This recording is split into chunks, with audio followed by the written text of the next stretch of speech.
বহুল আলোচিত নির্দলীয় তত্ত্বাবধায়ক সরকার ব্যবস্থা বিলোপ সহ ৫৪টি বিষয় পরিবর্তন করে আনা সংবিধানের পঞ্চদশ সংশোধনীর আংশিক বাতিল করে হাইকোর্টের দেয়া রায় বহাল রেখেছে আপিল বিভাগ।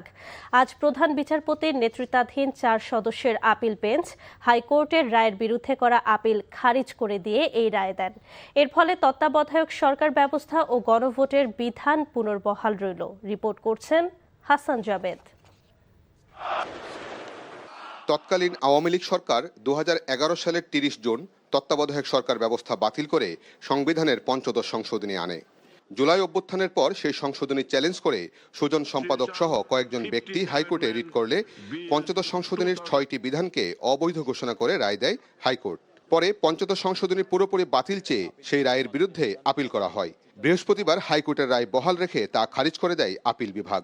আমাদের সংবিধানের নির্দলীয় তত্ত্বাবধায়ক সরকার ব্যবস্থা বাতিল করে নির্দলীয় তত্ত্বাবধায়ক ব্যবস্থা ফিরিয়ে আনা, গণভোটের অধিকার ফিরিয়ে আনা এবং সংবিধান এবং সুপ্রিম কোর্টের হাইকোর্ট বিভাগের যে সাংবিধানিক দায়িত্ব সেটাকে খর্ব করার যে অপচেষ্টা, সেগুলোকে বাতিল কিংবা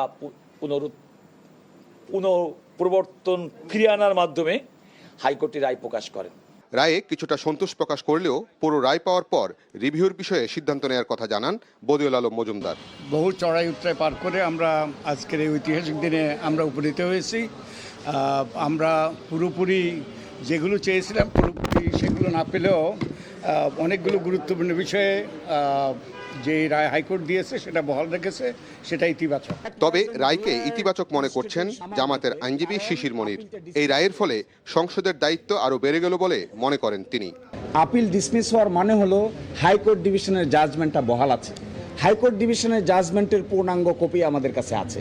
সুতরাং আইন মন্ত্রণালয় বলেই আর সংসদের সামনে নতুন করে আপিলের ডিভিশনের জাজমেন্ট থেকে দেখার কিছু থাকবে না।